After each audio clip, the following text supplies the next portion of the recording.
dulu saudara, tahun 48 sampai tahun 65 ada kelompok yang suka mengganggu habaib dan kiai. Siapa mereka? Mereka adalah PKI. Assalamualaikum warahmatullahi wabarakatuh. Bismillah walhamdulillah wala hawla wala quwwata illa billah. Ashhadu an la ilaha illallah wahdahu la syarika lah wa ashhadu anna sayyidana Muhammadan abduhu wa rasuluh la nabiyya ba'dah. Allahumma salli wa sallim wa barik ala sayyidina wa habibina wa syafi'ina wa maulana nabiyyina Muhammadin wa ala alihi at-tahirin at-tayyibin wa ashabihi al-ghurril mayamin wa man tabi'ahum bi ihsanin ila yaumiddin. Amma ba'd. Siyadatul habaib asy-syurafa wa sa'adatul ulama al-fudala wa jami'il hadirin wal hadirat al-ahibba'il a'izza rahimakumullah. Fi hadhihi al-munasabati as-sa'idah wa fi hadhihi al-jilsati at-tayyibati al-mubarakah la ansa an usiyakum jami'a wa nafsi bi taqwallah wa bi ta'ati Rasulillah sallallahu alaihi wasallam. فنسأل الله سبحانه وتعالى أن يهدينا إلى صراطه المستقيم ويجعلنا من المتقين ويدخلنا جنته جنة النعيم بحق سيد المرسلين والحمد لله رب العالمين. تقبل الله منا ومنكم فتقبل يا كريم. Kepada para habaib, para alim ulama, para masyaikh, para kiai, para tuan-tuan guru, para sepuh yang sama kita cintai dan kita hormati, wabil khusus sahibul majlis akhina al-fadil al-muhtaram al-mukarram al-habib Ali bin Abdurrahman as-Saggaf hafizahullah ta'ala wa ra'ah, famartallahu bituli hayatih wa nafa'ana bi ulumih fid dini wad dunya wal akhirah, amin ya rabbal alamin. Ahibail kiram, tadi pagi saya baru hadir di acara haul, yaitu di Cikura, tempat Kiai Ahmad bin Kiai Said bin Kiai Armia. Alhamdulillah acaranya berjalan lancar, sukses, penuh berkah, dan banyak kiai-kiai serta habaib yang hadir. Alhamdulillah. Nah begitu juga di sini saya lihat, masya Allah, para kiai, para tuan-tuan guru bersama para habaib juga bersatu. Mudah-mudahan saudara persatuan ini senantiasa dijaga oleh Allah Subhanahu wa Ta'ala. Saya mau tanya kepada umat semua, kalau lihat habib, kiai, ustadz, ulama semua bersatu, bagus tidak? Enak melihatnya gak? Setuju? Alhamdulillah. Nah karena itu saya ingin sampaikan di sini, kita harus waspada terhadap segala gerakan-gerakan yang ingin mengadu domba antara kiai dengan kiai, habib dengan habib, habib dengan kiai, mau diadu domba, mau dipecah belah. Kenapa?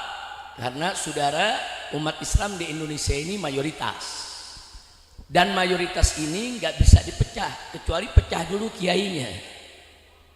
Umat Islam ini mayoritas nggak bisa dipecah belah kecuali kalau habibnya sama kiainya udah dipecah belah. Selama habib sama kiai bersatu menjadi benteng Ahlus Sunnah wal Jamaah, maka umat tidak akan pernah bisa dipecah belah. Tapi begitu habib dengan habib diadu, kiai dengan kiai diadu saudara, maka niscaya umat akan mudah untuk dipecah belah. Makanya Allah ingatkan dalam Al-Qur'anul Karim, faqala ta'ala ati Allah wa rasulah fala tanaza'u fatafshalu wa tahaba rihukum. Jadi jelas sekali saudara, Allah udah ingatkan Ati Allah, taatilah Allah wa rasulah dan rasulnya. Taati, saudara. Wala tanaza'u, kata Allah, jangan sekali-kali kamu berselisih, berpecah belah, jangan. Kenapa? Fatafshalu. Niscaya pasti kamu akan gagal. Nah, kenapa saya katakan pasti, saudara? Karena firman Allah. Allah yang menyatakan sedemikian rupa, saudara. Jadi bukan mungkin lagi, bukan. Pokoknya kalau sudah Allah sudah menyatakan, saudara, jangan kamu berpecah belah, fatafshalu. Kalau kamu berpecah belah, pasti kamu akan gagal. Bukan hanya sekedar gagal, watal habariyah hukum. Apa maksud kita habar hukum itu? Hilang kamu punya pengaruh, hilang kamu punya haibah, hilang kamu punya karisma, hilang semuanya. Nah, maka itu kita diminta semua untuk bersatu. Alhamdulillah. Siap bersatu? Takbir. Shallu ala nabi. Saudara, ulama itu pewaris Nabi. Al ulama warasatul anbiya. Sedangkan habaib itu dzurriyyah Nabi, keturunan Nabi, saudara. Pewaris Nabi dengan keturunan Nabi nggak boleh dipecah. Harus saling bahu membahu berjuang. Dan kedudukan keduanya mulia. Jangan sangka kedudukan ulama itu rendah, saudara. Kedudukan ulama kiai dimanapun mereka berada, selama mereka istiqomah, beriman, bertakwa kepada Allah, kedudukan mereka mulia.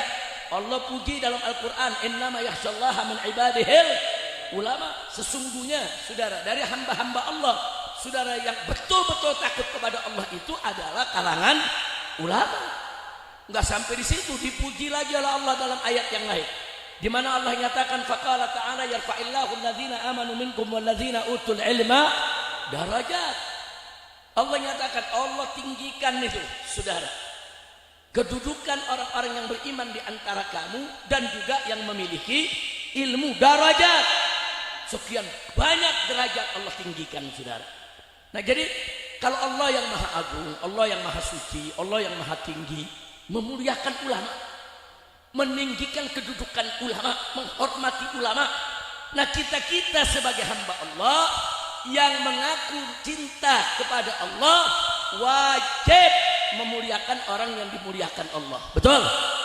Wajib meninggikan derajat orang-orang yang ditinggikan oleh Allah.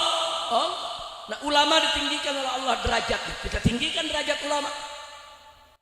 Ulama, saudara, dicintai oleh Allah, saudara, maka kita cintai ulama, saudara. Jadi muliakanlah orang yang dimuliakan ulama, tinggikanlah derajat orang-orang yang ditinggikan derajatnya oleh Allah Subhanahu wa taala. Siap ikut ulama? Siap cinta ulama? Takbir. Ada yang bertanya, Habib, kenapa sih di negeri kita makin ruwet aja semakin hari? Kok selama 10 tahun kemarin nih negara makin kacau, koruptor makin banyak, pemimpin yang zalim makin merajalela, saudara, umat dipecah belah di sana. Kenapa sih? Asy-Syaikh Nawawi Al-Bantani, saudara, di antaranya beliau mengingatkan kita dalam kitabnya. Beliau katakan, saudara, kalau umat Islam sudah meninggalkan ulama, ulama ditinggal sama umat. Saudara, setidaknya ada 3 musibah yang akan Allah berikan. Yang pertama, Allah cabut keberkahan daripada nafkah kehidupannya. Nah, makanya sekarang nyari kerja susah, di mana-mana pengangguran banyak, ya kawan. Nah, akhirnya orang nyari kerja susah, pengangguran banyak, banyak yang mencuri, banyak yang jadi begal. Enggak, berkahnya dicabut, saudara. Dan enggak sampai di situ, Allah akan kirim buat mereka pemimpin-pemimpin yang zalim. Jadi kalau kita dapat pemimpin yang zalim, jangan nyalain pemimpinnya dulu, introspeksi diri. Kenapa kok kami dapat pemimpin yang zalim? Ada apa ini? Nah, di antara sebab karena kita meninggalkan ulama. Dan gak sampai di situ, kalau ulama sudah ditinggal, saudara, bisa jadi umat nanti, saudara, begitu mereka tinggalkan dunia, lepas iman mereka, saudara. Na'udzubillah min dalik. Jangan ninggalin ulama. Ulama itu panutan kita, ulama itu warasatul anbiya, dan ulama itu sumber ilmu. Nabi nyatakan dalam satu hadis, saudara, Innallaha la yaqbidul ilma yantadihu 'anil nas intiza'an. Walakin Allah yaqbidul ilma biqabdil ulama.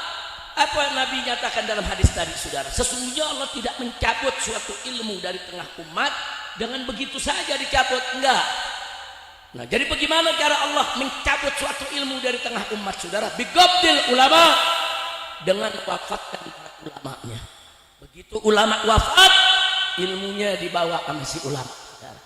Kalau ilmunya semua sudah diwariskan ke umat, kalau umat sudah menyerap semua ilmunya selama hidupnya, berapa banyak? Kadang-kadang kita belajar ngambil ilmunya cuma sekian persen aja, saudara. Nah, jadi artinya apa? Ulama itu sumber ilmu. Sebelum mereka meninggalkan kita, belajar, ambil ilmunya, serap ilmunya, ikutin, saudara. Nah, jangan meninggalkan ulama. Nah, kadang-kadang umat suka susah nih. Umat kalau lagi sakit datang ke ulama, minta didoain airnya, betul? Ayo ngaku, betul, betul. Dagangan gak laku, datang ke kiai, betul. Nah, minta amalan, betul. Iya, mau dagang rumah lama nggak laku-laku, ayo datangnya kemana? Datangnya ke Habib sama ke ulama, betul, betul. Nanti kalau ada yang meninggal dunia mau tahlil, ngundang siapa? Kiai sama ulama, betul. Sakit nggak baik-baik, ayo datang ke dokter, ke sono kemari udah nggak baik. Datangnya terakhir kemana? Ke ulama, saudara. Giliran lagi milih pemimpin, ulama ditinggal. Ayo, betul, betul. Giliran lagi mau ngawinin, mau tahlilan, mau minta obat, mau dagangan nggak laku, datang ke ulama nanya. Giliran milih pemimpin, milih wakil rakyat, ini kan untuk keputusan hidup mereka, ditinggal ulama. Saudara, alasan mereka, ya ulama kan nggak ngerti politik, ulama kan nggak paham soal politik. Ulama mungkin memang tidak paham politik, tapi jangan lupa ulama-ulama yang solehin, mereka punya, saudara, nurul qalbi, mereka punya cahaya hati, mata hati yang bisa menembus, saudara, untuk melihat ke depan yang kita nggak bisa lihat, saudara. Makanya jangan pernah tinggalkan ulama. Urusan politik ke, urusan dagang ke, ekonomi ke, jangan tinggal ulama. Nah, jadi kalau sekarang sudah begini kita punya nasib negeri, ya itu salah satu sebabnya karena kita meninggalkan ulama. Makanya ke depan saya mau tanya nih, mau ikut ulama? Mau belajar kepada ulama? Mau dukung ulama? Mau bela ulama? Takbir! Shallu ala nabi. Nah, jadi jangan main-main sama kiai, jangan kurang ajar sama para ulama. Saudara, datangi mereka, silaturahmi kepada mereka, cium tangan mereka, belajar, serap ilmunya, barokah insya Allah. Nah, sekarang soal zuriyah, saudara. Habaib itu zuriyah Nabi alaihi salatu wassalam, saudara. Nah, kalau ulama pewaris Nabi yang mewarisi ilmunya, mewarisi akhlaknya, mewarisi kewajiban perjuangannya. Nah, para zuriyah Nabi sebagai keturunan Nabi alaihi salatu wassalam juga wajib kita hormati dan kita cintai.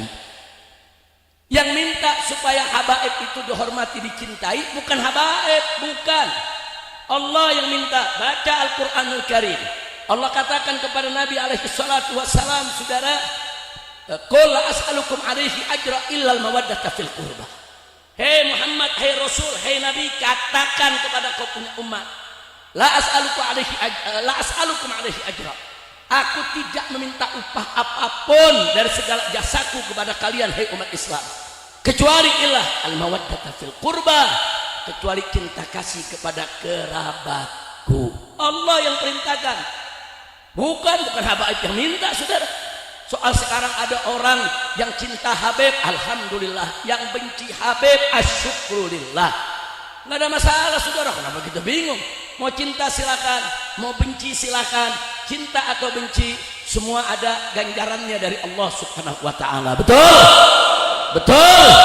Jadi enggak usah pusing. Habib ini ada yang enggak percaya, monggo. Habib ini ada yang percaya, silakan. Habib ini ada yang memfitnah habaib begini. Ora opo-opo. Pusing-pusing amat, betul? Betul? bagi para pecinta habaib saudara, bagi para pecinta saudara, pecinta habaib, pecinta ulama, pecinta kiai, mereka nggak butuh dalil. Cinta mereka kepada ulama dan habaib udah cukup menjadi petunjuk bagi mereka saudara untuk selalu membersamai habaib dan ulama. Mereka nggak perlu dalil. Tapi bagi para pembenci, orang-orang yang benci saudara, benci sama kiai, benci sama ulama, benci sama habaib, walaupun kita sudah kasih 1001 dalil tetap mereka nggak percaya.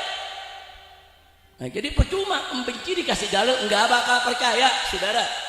Nah, karena itu saudara, benci dan cinta ini anugerah dari Allah Subhanahu wa taala. Nah, maka itu saya ingat sekali lagi, bukan para habaib yang ingin mengemis cinta dari umat, tidak, tapi Allah yang mewajibkan umat ini untuk mencintai keluarga Nabi kita Muhammad sallallahu alaihi wasallam. Makanya Nabi mengatakan dalam hadis sahih Muslim, di mana beliau katakan, saudara, ini taraktu fikum tsaqalain, aku tinggalkan untuk kamu sekalian, hei umatku, dua peninggalan yang maha berat. Yang pertama adalah kitabullah, yaitu Al-Quranul Karim, dan yang kedua adalah itrat turunanku sebagai ahlul baitku. Sampai Nabi mengatakan 3 kali, udzakirukumullah fi ahli baiti, udzakirukumullah fi ahli baiti, udzakirukumullah fi ahli baiti. Aku ingatkan kamu sekalian kepada Allah tentang keluargaku, tentang keluargaku, tentang keluargaku. Makanya Sayyidina Abu Bakar Siddiq radhiyallahu anhu mengatakan, lihat Sahih Bukhari saudara, apa kata Sayyidina Abu Bakar Siddiq? Beliau katakan, urqubu Muhammadan fi ahli baiti, jaga kehormatan kau punya Nabi, yaitu di keluarganya. Jadi sekali lagi, perintah cinta kepada keluarga Nabi, perintah cinta kepada zuriat Nabi datang dari Allah dan Nabi kita Muhammad sallallahu alaihi wasallam. Sekarang saya tanya, perintah Allah dijalankan wajib tidak? Perintah Nabi dijalankan wajib tidak? Kalau nggak dijalankan dosa tidak? Terus ada yang bilang, Habib, tapi ada habaib yang mabuk, ada habaib main maksiat, ada keluarga Nabi yang akhlaknya nggak baik. Saudara, keturunan Nabi bukan malaikat, keturunan Nabi tidak maksum, nggak ada yang maksum Nabi kita Sayyiduna Muhammad sallallahu alaihi wasallam. Keturunan Nabi sama dengan anda semua saudara. Kalau dari kecil dididik baik, dia akan jadi orang baik. Kalau dari kecil memang tidak dididik, dia akan jadi orang yang tidak baik. Sama, mereka bukan malaikat dan mereka juga bukan maksum. Kira-kira jelas tidak? Kalau ada 1, 2, 3 oknum habaib yang rusak, jangan dianggap semua habaib rusak. Enggak boleh saudara. Kalau ada 1, 2, 3 orang Betawi jadi maling, apa boleh kita katakan semua orang Betawi adalah maling? Saya mau tanya sekarang, boleh gak? Nggak boleh. Kalau ada orang Jawa saudara yang mencuri, apa boleh kita bilang semua orang Jawa pencuri? Boleh begitu? Nggak bisa. Urusan ada orang Jawa mencuri, ya oknumnya yang nggak benar, bukan Jawanya. Betul? Orang Jawa yang baik banyak, orang Jawa yang tekun, yang kerja, yang ngaji saudara. Orang-orang Jawa ini kan terkenal dengan keuletannya, kerajinannya saudara. Jadi nggak bisa kesalahan beberapa oknum langsung disalahkan sukunya, golongannya. Betul? Jadi kalau ada habaib yang rusak, 1, 2, 3 habaib, ya memang oknumnya yang nggak benar saudara. Nah, kewajiban kita apa? Kalau ada habaib yang maksiat, ingetin, tegur. Karena kalau dia maksiat berarti dia lagi menuju ke jurang neraka. Kalau kita cinta habaib, pegang, jangan begitu dong, Beb. Jangankan habaib, semua umat Islam yang maksiat mau terjun ke jurang neraka, saudara, kita ingetin. Kan Nabi mengatakan dalam hadis, unsur akhaka zaliman aw mazluman. Tolong kalian punya saudara, baik dia zalim ataupun dia terzalimi, dia mazlum. Nabi yang bilang, sampai sahabat kaget, ya Rasulullah, nansuruhu in kana mazluman. Tentu kami akan tolong dia kalau dia dizalimi, mazlum. Wa kaifa nansuruhu in kana zaliman. Tapi bagaimana kami tolong dia kalau justru dia yang berbuat zalim, dia yang maksiat, dia yang jahat. Bagaimana cara nolongnya?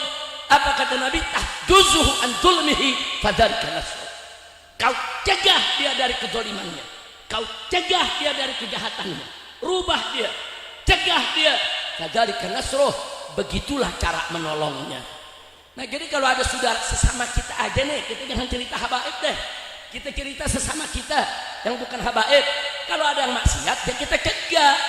Jangan nggak dicegah. Dia maksiat berarti dia mau masuk ke jurang neraka, saudara. Pegang, selamatin, cegah. Jangan sampai dia kejebur ke neraka. Betul. Apalagi kalau habib yang maksiat, kita cinta, cegah dia, saudara. Nah, bukan kalau ada satu dua habib yang nggak betul dijadikan hujah dalil. Semua habaib tidak betul, semua habaib rusak. Makanya saya kaget, saudara. Baru 2 malam yang lalu di Malang, Jawa Timur, saudara, ada satu tokoh musisi bicara. Apa dia katakan? Saya kenal habib, saudara. Ini banyak habib rusak. Saya kenal habib waktu remaja muda, itu habib pemabuk. Saya berteman sampai dia remaja tetap mabuk. Saya berteman sampai dia tua tetap tuh habib mabuk, saudara. Nah, akhirnya apa? Dia anggap semua habaib begitu. Nah, sekarang saya mau jawab, kalau ente bergaul sama habaib yang mabuk dari kecil remaja sampai tua tetap mabuk, nah pertanyaan saya, kok bisa bergaul sama pemabuk? Emang habaib yang nggak mabuk nggak ada? Habaib yang soleh ada gak? Habaib yang baik ada gak? Lu bergaul sama yang baik. Seperti Kiai Ahmad, saudara, Kiai Ahmad Giren yang tadi ini saya bikin apa namanya, ikut bikin hallnya. Beliau dari kecil bergaul dengan habib yang soleh. Sampai remaja teman-temannya habib-habib yang soleh. Sampai tuanya sekarang teman-temannya habib-habib yang soleh. Karena memang Ki Ahmadnya nyari habib yang soleh. Nah, ini yang ngomong di Malang, saya ketemu habib berteman, ini mabok, yang itu mabok, anu mabok, sampai tua mabok, lalu pilih yang mabok. Kan Nabi mengatakan dalam hadisnya, almar'u ala dini khalil. Seseorang itu sesuai agama temannya. Kita milih teman hati-hati, saudara. Kalau mau jadi orang baik, pilih teman yang baik. Bahkan kalau kita mau menikah berkeluarga, cari mertua yang baik, cari calon istri yang baik, cari calon besan yang baik, ambil dari keluarga baik-baik, sehingga rumah tangga kita akan baik. Betul? Betul? Tapi kalau kita cari mertuanya yang mabok, saudara, besan-besannya mabok semua. Nah, terus kita masuk ke sana, ya kita yang salah. Betul? Betul? Nah, makanya itu yang ngomong begitu di Malang kemarin, saya mau kasih tahu dia, saudara, bukan habib yang mabok yang salah, lu cari temen yang mabok. Jangan-jangan dia ikut mabok juga. Ya, bukan, kalau anda bergaul sama habib yang soleh, ya diajak berbuat baik. Anda bergaul dengan kiai yang soleh, anda diajak ngaji, anda diajak tahlilan, diajak marhabanan, saudara. Nah, kalau bergaul sama yang mabok, ya diajak mabok. Kira-kira jelas gak? Jelas gak? Nah, karena itu nih upaya begini, upaya-upaya mau adu domba, saudara. Maka itu saya dalam beberapa bulan terakhir ini saya putuskan dengan para menantu saya, Abah harus turun lagi, harus ceramah lagi, keluar masuk kampung. Dari dulu saya di Pemalang nih keluar masuk kampung, saudara. Nah, dari dulu kita naik gunung, turun gunung, ke lembah. Nah, tapi begitu saya lihat sekarang kok mudah banget orang diadu domba, saudara. Nah, kita mesti turun lagi, kita mesti satukan umat. Jangan mau umat dipecah belah. Betul? Setuju? Siap bersatu? Takbir! Sallu ala Nabi. Malam ini saya mau ceramah di Petarukan. Nah, dari ini Pemalang ini kan? Iya, di Petarukan Pemalang. Ada yang ngancam, ada yang tulis surat ke polisi. Kami menolak kehadiran Habib Rizik. Wow. Alasannya, 1, karena Habib Rizik keras. 2, karena dikhawatirkan akan terjadi keributan. Wow. Saudara, saya dari tahun 85 udah ngajar jadi guru. 90 pulang dari Saudi Arabia, saya terus dakwah ke sana kemari. Saya udah 40 tahun ceramah, ngajar, nggak ada yang ribut, saudara. Nggak ada saya ceramah di Pemalang begitu bubar tonjok-tonjokan panitianya. Nggak ada saudara. Nggak ada. Oh, tapi Habib Rizik itu keras kata mereka. Loh, saya mau kasih tahu yang memang saya keras. Keras terhadap narkoba, keras terhadap minuman keras, keras terhadap pelacuran, keras terhadap koruptor, keras terhadap pejabat-pejabat yang bejat. Saudara, ya saya keras terhadap maksiat. Mau apa? Betul? Oke, bilang keras, memang harus keras kepada maksiat, saudara. Tapi kalau kepada kiai nggak bisa saya keras, kepada santri nggak bisa saya keras. Saudara, kepada kiai, saudara, di mana saya ketemu kiai-kiai, saya cium tangannya, saya cium jidatnya, saudara. Kenapa? Karena mereka orang-orang yang patut kita cintai. Ada tempatnya, keras ada tempatnya, lembut ada tempatnya. Betul? Takbir. Memang Habib Rizik dari dulu udah begini. Nah, udah dari dulu ya begini, nggak berubah, enggak. Saudara, nah jadi kok alasannya keras, alasannya ada ribut kapan kita pernah ribut? Nah, cuman saya mau ingatkan aja dah semua yang ada di sini. Dulu saudara, tahun 48 sampai tahun 65 ada kelompok yang suka mengganggu habaib dan kiai. Siapa mereka? Mereka adalah PKI. Nah, ini kalau anak-anak yang umurnya 30 tahun belum tahu itu PKI, saudara. Anak-anak yang umurnya di bawah 40 nggak tahu itu PKI, saudara. Karena mereka nggak ngalamin. Apalagi setelah kita reformasi pada tahun 98, itu pelajaran sejarah tentang PKI dihapus dari buku sejarah. Nah, makanya anak-anak sekolah yang sekolahnya mulai tahun 90-an sampai hari ini nggak tahu PKI, kecuali kalau mereka masuk pesantren diceritain sama kiainya. Nah, maka itu sekarang ini kenapa PKI bisa bangkit? Karena generasi milenial maupun Gen Z, saudara, nggak tahu siapa itu PKI. Nah, ini mesti kita kasih tahu. PKI itu tahun 1948, saudara, di Madiun sampai di Magetan, saudara, Magelang, begitu juga di Solo, mereka melakukan pemberontakan. Pondok-pondok pesantren dibakar, santri dibantai, kiai dibunuh, bahkan kiai, saudara, dipotong-potong, dimasukkan ke dalam lubang di Magetan. Ada 7 lubang yang disebut lubang neraka, saudara. Nah, ini anak-anak muda nggak tahu. Dulu di pelajaran sejarah ada. Waktu saya SD, waktu saya SMP, SMA, ada itu pelajaran. Dihapus semenjak kita reformasi. Jadi dari tahun 98 sudah dihapus. Nah, kenapa dihapus? Karena ada anak keturunan PKI yang masih mengusung ideologi PKI, yang sakit hati terhadap umat Islam, yang dulu memerangi mereka, saudara. Sekarang mereka sudah ada yang jadi bupati, gubernur, wali kota, anggota dewan, saudara. Sehingga mereka yang minta itu semua dihapus, saudara. Nah, akibatnya apa? Akibatnya anak-anak kita generasi milenial dan Gen Z nggak tahu apa itu PKI. Bahkan kadang-kadang generasi milenial dan Gen Z ini dia mendengar cerita atau membaca tulisan yang muji-muji PKI. Bahkan mereka bilang PKI ini korban, saudara. Dan ini berbahaya sekali. Itu tahun 48, saudara. Akhirnya Musso dikejar dan dibunuh. Saat itu tahun 48 tentara memerangi PKI dibantu oleh ulama dan para santri. Alhamdulillah. Masuk tahun 65, saudara. Nah, ini yang jadi persoalan sejarah. Udah berontak tahun 48, udah bunuh kiai, bakar pesantren, ribuan orang yang mati, nggak dibubarin PKI,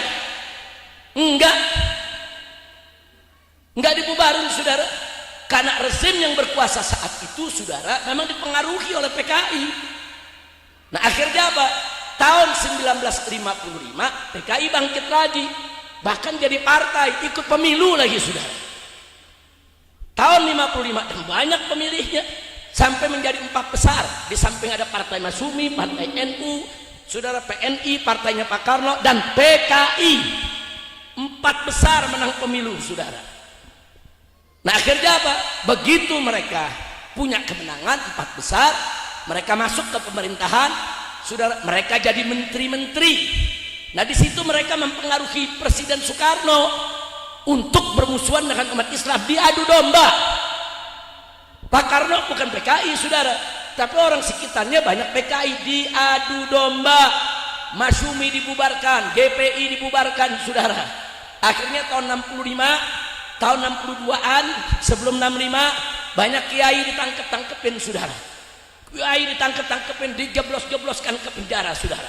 Akhirnya PKI semakin merajalela. Di tahun 65 merasa sudah kuat, akhirnya dia bunuh 7 pahlawan revolusi Indonesia. Jadi jenderal-jenderal diculik, mereka bunuh saudara. Nah akhirnya apa yang terjadi? Lagi-lagi TNI terbelah dua. Ada tentara yang ikut PKI, ada tentara yang bersama umat Islam saudara. Jadi sekarang ini jangan melulu bilang umat Islam hati-hati disusupi PKI. Tunggu dulu, bukan umat Islam yang disusupi PKI. Dulu justru polisi disusupi PKI, tentara disusupi PKI saudara. Masuk mereka. Nah, memang yang berontak di Jakarta itu Kolonel Untung, tentara saudara, PKI. Jadi tentara terbelah dua saudara. Nah sekarang tentara-tentara yang bagaimana cara menghadapi tentara yang PKI saudara? Lagi-lagi merangkul ulama dan santri. Akhirnya ulama di mana-mana deklarasi perang lawan PKI terjadi di mana-mana. PKI nyerang pesantren, bakar, bunuh kiai. Umat saat itu juga bangkit saudara. Almarhum Kiai Haji Hasim Muzadi, guru saya, orang tua saya, sahabat saya saudara, Allah yarhamuh. Nah beliau bercerita, Habib, dulu tahun 60-an saya ini masih muda menjadi pimpinan, salah satu pimpinan Banser. Kita gerakan Banser di mana-mana Habib, perang lawan PKI, takbir di mana-mana. Alhamdulillah, akhirnya Allah beri kemenangan. Itu saya mau tanya, siap bersatu? Siap ikut kiai? Siap ikut ulama? Siap ikut habaib? Takbir! Sallu ala Nabi. Nah itu yang saya mau sampaikan saudara. Jadi sekali lagi, negara kita ini bukan lagi baik-baik saja saudara, ada bahaya mengancam. Terus ada yang bilang, tapi kan sekarang presidennya udah ganti Habib. Iya, presidennya memang sudah ganti, tapi kalau ibarat pesta 10 tahun kemarin rezim yang berkuasa itu pestanya habis-habisan. Jadi ada jutaan piring, gelas, sendok, kotor semuanya saudara. Udah gitu nggak sampai di situ, pestanya ngutang lagi saudara. Ngutang sana sekian triliun, ngutang sini sekian triliun. Nah, nggak sampai di situ, belum lagi ada yang ambil makanannya dibawa pulang ke rumah saudara. Yang pada korupsi, itu yang terjadi. Nah sekarang kita dapat presiden baru, kesian. Ibarat pesta, presiden yang baru yang mesti cuci piring tuh. Itu jutaan piring yang kotor mesti dia yang bersihin. Utang yang begitu banyak mesti dia yang bayar sudah. Kesian saudara. Dan saya sudah usulkan dari pertama, saya sampaikan, Anda sebagai presiden baru, saya sampaikan, beliau kirim utusan orangnya nanya kepada saya, bagaimana ini Habib? Setelah pelantikan Habib, saya sampaikan salam buat Bapak Presiden, kalau nanti sudah dilantik maka pilihlah menteri-menteri yang baik, menteri-menteri yang bagus. Mantan-mantan menteri rezim yang kemarin, yang ikut pesta, yang ikut ngotorin piring, yang ikut ngutang, yang ikut korupsi, jangan dipakai. Saya sebutkan nama-namanya, 1 fulan, 2 fulan, 3 fulan, ini berbahaya, jangan diangkat jadi menteri. Kalau Anda tidak angkat ini, cari yang lain yang baik, insya Allah Anda akan menjadi pemimpin yang baik. Sudah, kita sudah sampaikan. Begitu dibentuk kabinet, belasan nama yang saya sebut jangan diangkat, diangkat semua. Gimana ceritanya saudara? Makanya mesti sabar, mesti banyak-banyak sabar saudara. Nah akhirnya apa ya, berantakan sekarang saudara. Mau bilang apa? Kita lihat aja model menteri sekarang.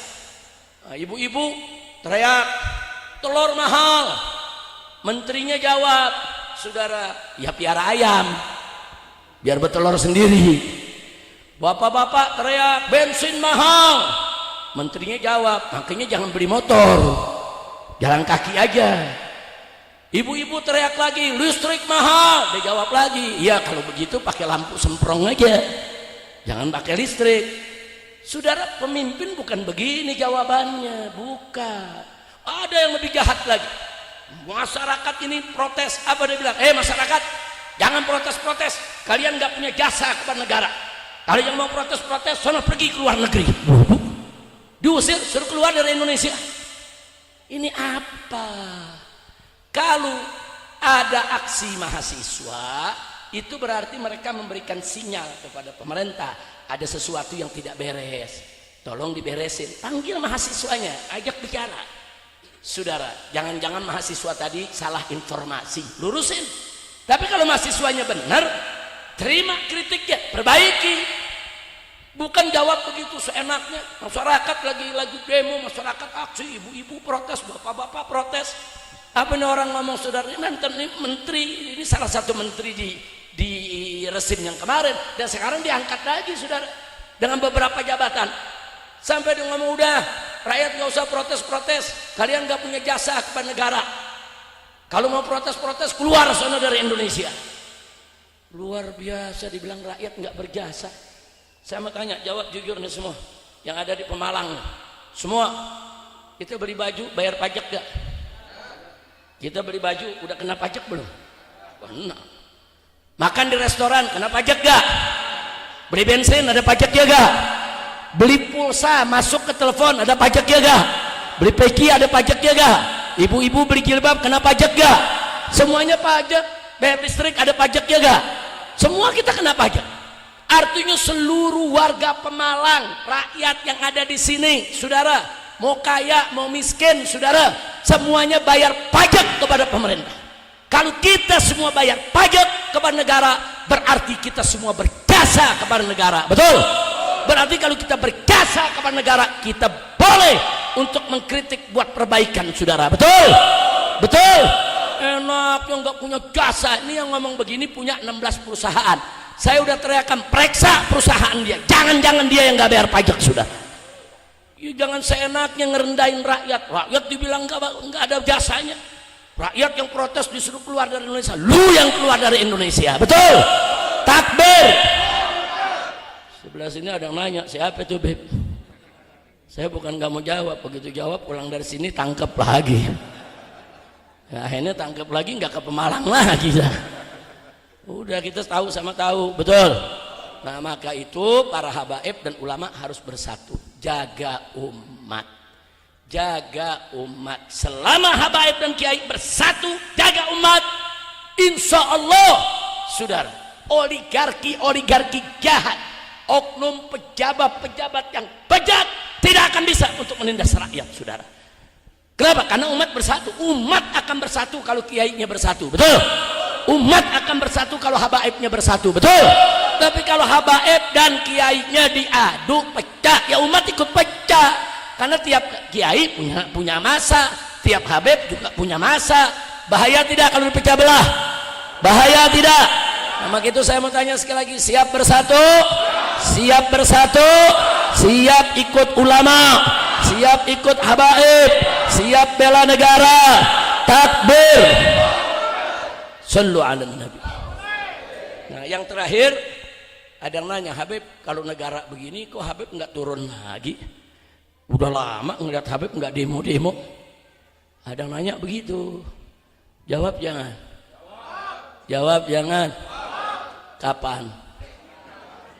Tahun depan deh. Biar kita datang lagi, Habib Ali. Masya Allah. Jawab.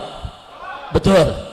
Saya bilang bukan saya nggak mau turun, kan kayak aksi 212 kita turun dengan umat, saudara, dan Allah berikan kemenangan, alhamdulillah, saudara. Nah, sekarang saya bukan nggak mau turun, sebab saya lihat setan lagi ribut, serigala lagi cakar-cakaran, harimau sama harimau lagi saling menggigit. Saya mau tanya, kalau setan sama setan lagi berantem, pisahin jangan? Jangan, kalau perlu aduin. Setuju? Setuju? Iya, setan lagi sama setan lagi berantem, jangan dipisahin, kalau perlu adu. Gelar tikar pakai kopi sama makan jagung rebus. Udah. Kita tonton aja setan sama setan berkelahi. Setuju? Nanti kalau setan sama setan berkelahi, setan yang satu kalah, setan yang satu kecapean, baru kita jorokin. Insya Allah kita menang, nggak pakai capek-capek. Setuju tidak? Setuju tidak? setan sama setan kalau lagi berantem. Saya mau tanya nih semua nih sekarang. Saya mau tanya, saudara. Adu domba itu halal atau haram? Haram. Jawabnya yang semangat. Adu domba halal apa haram? Ayo saya tanya, hukum adu domba? Hukum adu domba? Adu manusia? Adu manusia? Adu setan? Ayo, jawabnya yang semangat dong jawabnya. Ayo sekali lagi, hukum adu domba? Adu domba? Adu manusia? Adu manusia? Adu setan? Adu setan. Wih. Jadi tahu kan kenapa saya nggak turun-turun? Tahu? Tunggu tanggal mainnya. Tuh yang pojok nanya, setannya siapa ya, Beb? Lu jangan nanya. Kalau Anda nanya saya jawab, pulang dari sini tangkap lagi. Iya kalau begini kan nggak bisa ditangkap. Saya ngomong setan, saya nggak sebut nama pejabat, betul? Betul? Saudara, dulu zaman Orde Baru, zaman Pak Harto, itu korupsi sudah ada, bukan nggak ada. Tapi korupsinya di kolong meja. Kenapa korupsi di kolong meja? Masih punya rasa malu. Masih punya rasa malu, saudara. Nah begitu reformasi, saudara, korupsinya naik ke di atas meja. Kenapa di atas meja? Malunya udah mulai hilang. Begitu 10 tahun kemarin, di zaman siapa tuh kemarin 10 tahun? Tahu kan 10 tahun kemarin kan? Tahu rezimnya kan? Tahu. Itu korupsinya sama meja-mejanya dibawa lari. Kira-kira jelas gak? Jadi zaman Orde Baru, zaman Pak Harto, korupsinya di kolong meja. Reformasi, korupsinya naik di atas meja. Zaman presiden yang kemarin, korupsi sama meja-mejanya dibawa lari. Innalillahi wa inna ilaihi raji'un. Tahu kan orangnya? Tahu? Lu jangan sebut nama dong. Lu pakai sebut nama, jangan sebut nama. Tapi yang lu sebut benar. Jadi kalau ada polisi di sini tuh yang nyebut tuh, yang nyebut. Takbir. Habib nggak nyebut nama, betul? Itu yang nyebut. Pokoknya ada polisi dicari aja yang nyebut siapa. Udah kalau begitu saudara, sekarang begini aja dah. Saya mau kasih kabar gembira. Ini dalam 1 tahun terakhir ini umat di mana-mana saudara diajak oleh para kiainya baca sholawat asghilidz zalimin bidz zalimin. Apa arti asghilidz zalimin bidz zalimin? Ya Allah bikin sibuk orang zalim dengan orang zalim. Nah ini yang terjadi sekarang. Si zalim sama si zalim lagi ribut, lagi saling buka rahasia, lagi saling menyerang, lagi saling untuk menghancurkan satu sama lainnya, saudara. Artinya apa? Doa umat di mana-mana mustajab, digobul. Doa satu kiai aja digobul, doa satu santri yang soleh digobul, apalagi kalau baca asghilidz zalimin bidz zalimin di majelis taklim, di masjid, di pesantren, di lapangan, di tablik akbar, di mana-mana.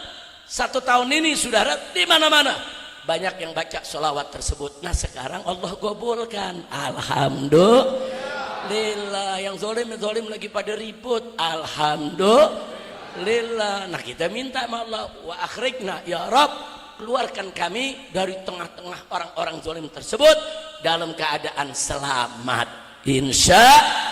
Tahu selawatnya? Tahu selawatnya? Ayo mana Habib Muhammad sama Habib Hussein sini, masih ada mic gak? Nah, ada berapa mic-nya? Ada satu lagi, pegang Habib Muhammad. Habib Hussein juga pegang mic-nya. Ayo semua sama-sama coba dites, ada suara ya. Ayo rame-rame semua. Allahumma salli ala sayyidina Muhammad wa ashghilil zalimin bizzalimin.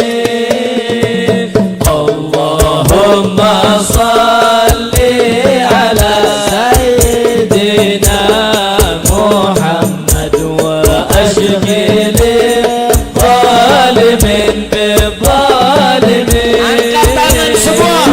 Wa akhrijna min bainihim salimin wa ala alihi